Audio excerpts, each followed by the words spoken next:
नमस्कार साथियों, आज हम डिस्कस करने वाले हैं 28 नवंबर की करंट अफेयर्स। तो चलिए शुरू करते हैं बिना देरी किए हुए। पहला क्वेश्चन है, हाल ही में प्रधानमंत्री नरेंद्र मोदी ने भारत के किस पहले अंतरिक्ष प्रौद्योगिकी निजी ऑर्बिटल रॉकेट का अनावरण किया है? तो इसका सही आंसर है ऑप्शन बी, विक्रम फर्स्ट। प्रधानमंत्री नरेंद्र मोदी ने भारतीय अंतरिक्ष स्टार्टअप स्काई रूट एरोस्पेस द्वारा विकसित भारत के पहले निजी ऑर्बिटल रॉकेट विक्रम 1 का वर्चुअली अनावरण किया है। इसका अनावरण हैदराबाद में स्काई रूट के नए मुख्यालय मैक्स क्यू, जिसे समाचार में इन्फिनिटी कैंपस भी कहा गया है, के उद्घाटन समारोह के दौरान किया था। ठीक है, नेक्स्ट पॉइंट है, विक्रम 1 एक बहुचरणीय प्रक्षेपण यान है जो उपग्रहों को पृथ्वी की निचली कक्षा में स्थापित करने में सक्षम है। यह पूरी तरह से कार्बन फाइबर बॉडी से बना है। नेक्स्ट पॉइंट है, यह भारत के अंतरिक्ष क्षेत्र में निजी भागीदारी के उदारीकरण के बाद एक महत्वपूर्ण मील का पत्थर है जो इसरो के भार को कम करने में मदद करेगा। ठीक है, नेक्स्ट पॉइंट है, यह रॉकेट कई उपग्रहों को एक साथ ले जाने की क्षमता रखता है और इसे कम समय में लॉन्च करने के लिए तैयार किया जा सकता है, जो कमर्शियल सैटेलाइट मार्केट के लिए गेम चेंजर साबित हो सकता है।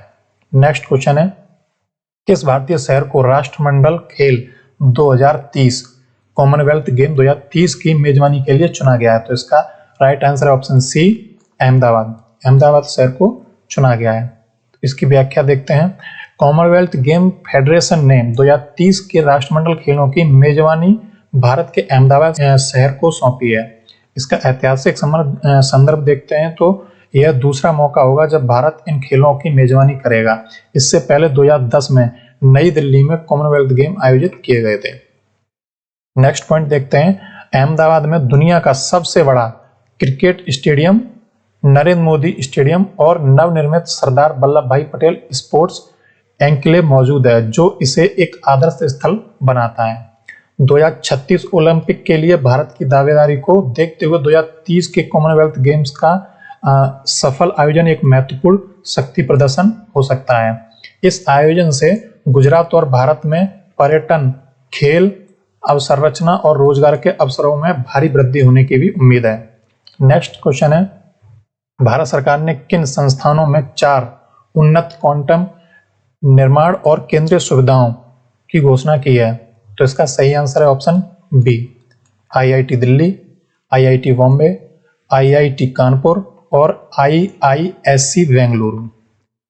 इसकी डिटेल देखते हैं तो केंद्र सरकार ने देश के 4 प्रमुख शीर्ष संस्थानों IIT Delhi, IIT Bombay, IIT Kanpur और IISc बेंगलुरु में इन सुविधाओं को स्थापित करने की घोषणा की है।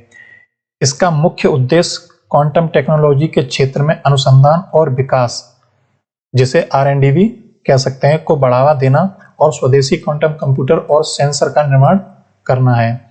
यह पहल भारत के राष्ट्रीय क्वांटम मिशन का हिस्सा है, जिसका लक्ष्य भारत को क्वांटम तकनीकी में वैश्विक महाशक्ति बनाना है। इन सुविधाओं का उपयोग सुरक्षित संचार, स्वास्थ्य सेवा और जटिल कंप्यूटिंग समस्याओं को हल करने में किया जाएगा।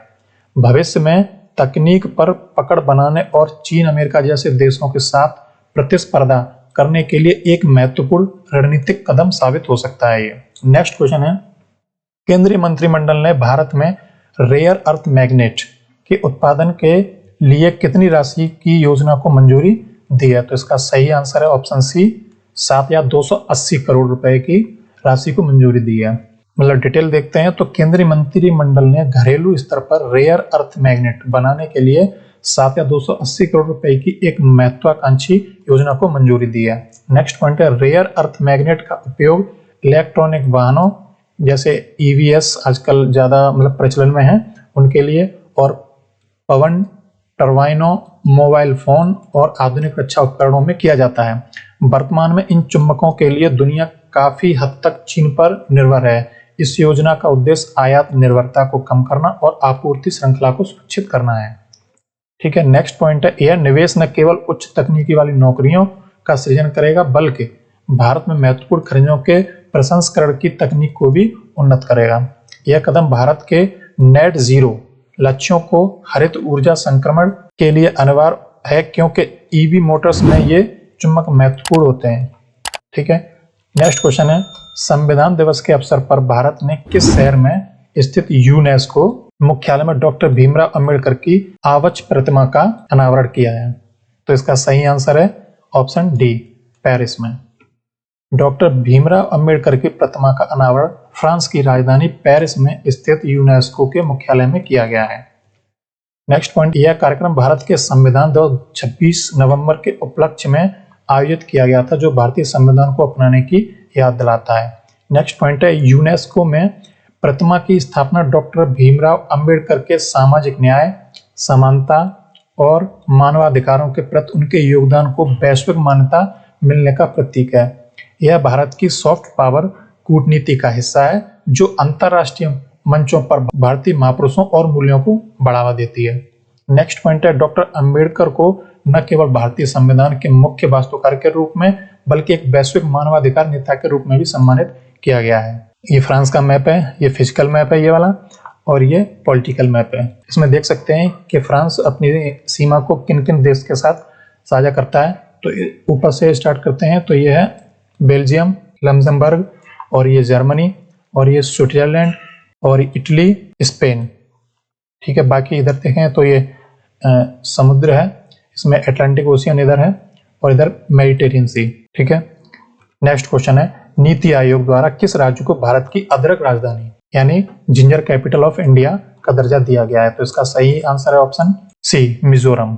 नीति आयोग ने पूर्वोत्तर राज्य मिजोरम को आधिकारिक तौर पर भारत की अदरक राजधानी का दर्जा देने का निर्णय लिया है। नेक्स्ट पॉइंट है, मिजोरम में अदरक का उत्पादन भारी मात्रा में होता है और यहाँ की जलवायु उच्च गुणवत्ता वाली अदरक की खेती के लिए अत्यंत अनुकूल है। नेक्स्ट पॉइंट है, यहाँ उगाई जाने वाली अदरक में जिंजरोल की मात्रा अधिक होती है, जो इसे औषधि और स्वाद की दृष्टि से प्रीमियम बनाती है। नेक्स्ट पॉइंट है, इस टैग दर्जे से राज्य के किसानों को बेहतर बाजार मूल्य मिलेगा और निर्यात के अवसरों में वृद्धि होगी। नेक्स्ट पॉइंट है, यह कदम केंद्र सरकार की एक्ट ईस्ट पॉलिसी और पूर्वोत्तर भारत की कृषि क्षमता को पहचानने की दिशा में एक और प्रयास है। ठीक है, ये है मिजोरम का मैप। दो मैप हैं जिसे आप आसानी से समझ सकते हैं। मिजोरम भारत की किस किस राज्य से अपनी सीमा साझा करता है? तो एक मणिपुर है, असम है और ये त्रिपुरा है। इसके अलावा दो देशों से भी अपनी सीमा को साझा करता है, एक है बांग्लादेश और एक है म्यांमार। ठीक है, ये भारत के मैप में भी आप देख सकते हैं कि कहाँ पर ये लोकेटेड है। ये मिजोरम ये नॉर्थ ईस्ट में पड़ता है। ठीक है, नेक्स्ट क्वेश्चन है, भारतीय विशिष्ट पहचान प्राधिकरण यानी UIDAI ने हाल ही में किस श्रेणी के 2 करोड़ से अधिक आधार नंबरों को निष्क्रिय किया है? कितने? 2 करोड़ से अधिक आधार नंबरों को। तो इसका सही आंसर ऑप्शन बी, मृत व्यक्ति। इसकी डिटेल देखते हैं। UIDAI ने एक बड़ी सफाई प्रक्रिया के तहत 2 करोड़ से अधिक आधार नंबरों को निष्क्रिय कर दिया है, जो मृत व्यक्तियों के थे। नेक्स्ट पॉइंट है, इसका मुख्य उद्देश्य आधार डेटाबेस की सटीकता बनाए रखना और सरकारी योजनाओं में होने वाले संभावित रिसाव या धोखाधड़ी को रोकना है। नेक्स्ट पॉइंट है, यह जन्म और मृत्यु पंजीकरण प्रणाली CRS के साथ आधार डेटाबेस के एकीकरण का परिणाम है, जिससे मृत्यु होते ही आधार निष्क्रिय हो जाता है। नेक्स्ट पॉइंट है, मृत व्यक्तियों के आधार का दुरुपयोग बैंक खातों, सिम कार्ड या सब्सिडी के लिए न हो, यह सुनिश्चित करना राष्ट्रीय सुरक्षा के लिए भी महत्वपूर्ण है। नेक्स्ट पॉइंट है, यह कदम एक अद्यतन और रियल टाइम नागरिक डेटाबेस बनाने की दिशा में एक तकनीकी सुधार है। नेक्स्ट क्वेश्चन है, राष्ट्रपति द्रौपदी मुर्मू ने हाल ही में किस राज्य की विधानसभा के शीतकालीन सत्र के पहले दिन सदन को संबोधित किया है? तो इसका सही आंसर है ऑप्शन सी, ओडिशा। इसकी डिटेल देखते हैं। तो भारत की राष्ट्रपति द्रौपदी मुर्मू ने ओडिशा की विधानसभा के शीतकालीन सत्र के पहले दिन विशेष रूप से सदस्यों को संबोधित किया है। नेक्स्ट पॉइंट है, राष्ट्रपति द्रौपदी मुर्मू मूल रूप से ओडिशा के मयूरभंज जिले से हैं और यह उनका संबोधन उनके गृह राज्य के लिए भावनात्मक और प्रेरणादायक था। नेक्स्ट पॉइंट है, उन्होंने राज्य के विकास, महिला सशक्तिकरण और लोकतांत्रिक मूल्यों को मजबूत करने पर जोर दिया था। नेक्स्ट पॉइंट है, राष्ट्रपति द्वारा राज्य विधानसभा को संबोधित करना एक दुर्लभ और गर्ममय घटना होती है, जो केंद्र और राज्य के संघीय ढांचे को दर्शाती है। नेक्स्ट पॉइंट है, ओडिशा हाल के वर्षों में आपदा प्रबंधन और खेल स्पेशली हॉकी में एक मॉडल राज्य के रूप में उभरा है, जिसकी राष्ट्रपति ने सराहना भी की है। ये ओडिशा का मैप है। इसके एक साइड तो देखते हैं ये बे ऑफ बंगाल है, तो ये समुद्री एरिया है, और ये ओडिशा भारत के किस किस स्टेट से अपनी सीमा को साझा करता है तो देखते हैं। तो एक है वेस्ट बंगाल, और इधर है झारखंड, और इधर छत्तीसगढ़, ठीक है, और नीचे है आंध्र प्रदेश। नेक्स्ट क्वेश्चन, भारतीय अंतर्राष्ट्रीय व्यापार मेला 2025 IITF का समापन नई दिल्ली के किस स्थान पर हुआ है? तो इसका सही आंसर है ऑप्शन सी, भारत मंडपम। इसकी डिटेल देखते हैं। तो भारतीय अंतर्राष्ट्रीय व्यापार मेला 2025 का आयोजन और समापन नई दिल्ली स्थित भारत मंडपम परिसर में हुआ है। नेक्स्ट पॉइंट है, भारत मंडपम वही स्थान है जहां G20 शिखर सम्मेलन आयोजित किया गया था। यह अब भारत का प्रमुख प्रदर्शनी केंद्र है। नेक्स्ट पॉइंट है, यह एशिया के सबसे बड़े व्यापार मेलों में से एक है, जहां घरेलू और अंतर्राष्ट्रीय व्यापारी अपने उत्पादों का प्रदर्शन करते हैं। नेक्स्ट पॉइंट है, यद्यपि थीम हर साल बदलती है, लेकिन आमतौर पर यह वोकल फॉर लोकल और आत्मनिर्भर भारत जैसे विषयों पर केंद्रित होती है। ठीक है। नेक्स्ट पॉइंट है, मेले का समापन 27 नवंबर को हुआ है, जिसमें सर्वश्रेष्ठ मंडपों को पुरस्कार प्रदान किए गए थे। नेक्स्ट क्वेश्चन है, समाचारों में रही हांगकांग की एक बहुमंजिला इमारत में लगी आग जिसमें 44 लोगों की मृत्यु हो गई थी, किस प्रकार की आपदा थी? तो इसका सही आंसर है ऑप्शन बी, मानव निर्मित दुर्घटना, यानी ये आग से ये घटना हुई थी। इसकी डिटेल देखते हैं। तो हांगकांग की एक घनी आबादी वाली बहुमंजिला रिहायशी इमारत में भीषण आग लग गई थी। नेक्स्ट पॉइंट है, आकाशवाणी समाचार के अनुसार इस दुखद घटना में मृतकों की संख्या बढ़कर 44 हो गई है। नेक्स्ट पॉइंट है, यह घटना घनी आबादी वाले शहरी क्षेत्रों में अग्नि सुरक्षा मानकों की गंभीर जोखिमों को उजागर करती है।